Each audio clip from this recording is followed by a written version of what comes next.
Welcome to McPlum, simple solutions served daily. You start by verifying requirements and minimizing risk.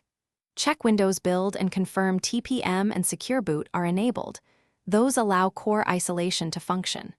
Once confirmed, create a system restore point and back up any critical files so you can undo changes if needed.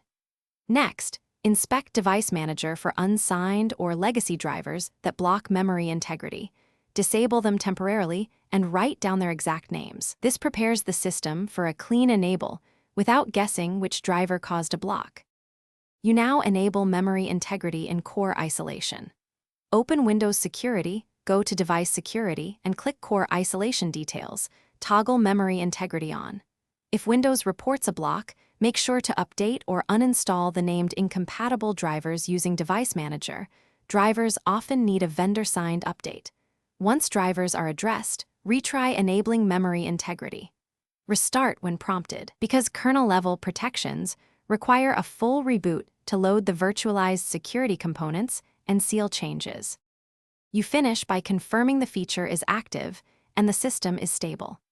After the reboot, open Windows Security to verify core isolation and memory integrity show as enabled, then run normal workloads to ensure no crashes or device failures.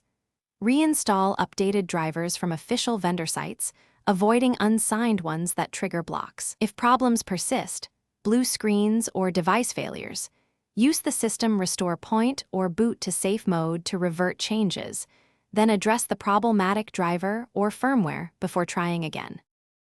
Thanks for watching. Stay juicy and subscribe.